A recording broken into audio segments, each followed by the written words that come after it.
But anyway, we all know this image of the, of the networks. So dots connected by lines, suck, suck, suck.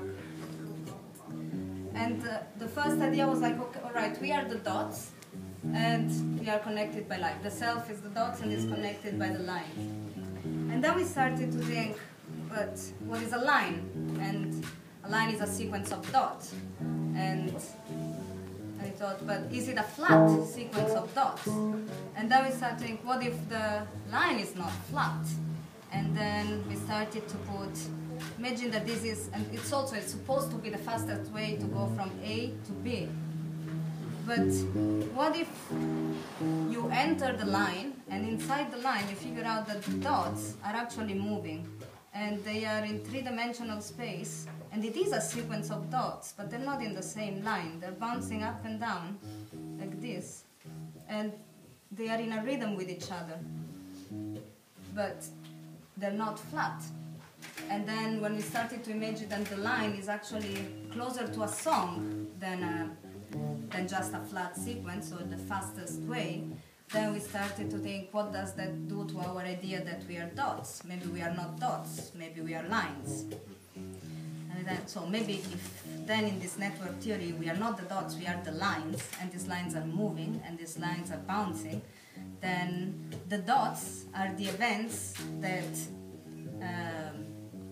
create the coordinates. So these are events, let's say the fact, because otherwise you could be one day a woman, one day a man, one day a dog, let's say, but there is some certain coherence in a person. So,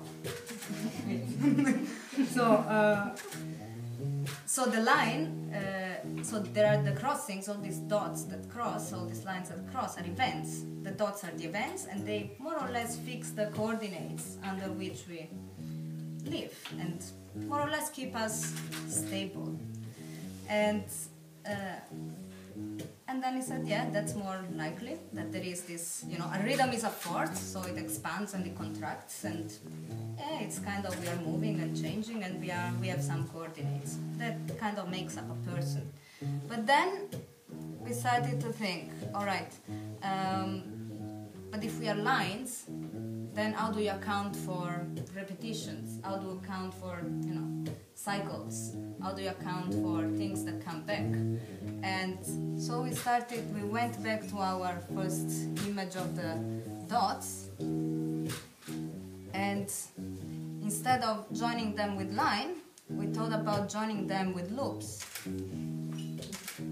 And then these loops are elastics, like the office elastics, not like the office elastic, and they're connected like this, and they expand and they contract, but they're always determined by this kind of events that are the crossings.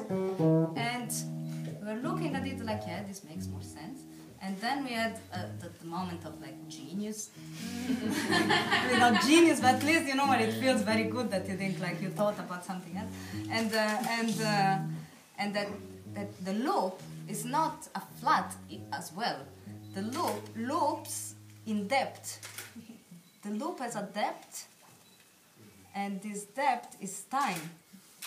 So let's say that, so you are this line is a song, this line has a rhythm, this line expands and contracts, and it loops on itself, and this is time, and you can go back and forward. So let's say that this could be when you're born, and this could be when you die, and this could be all these other things, that happens in your life and makes you, or your sex, family, and this. But then it means that we might be mortal.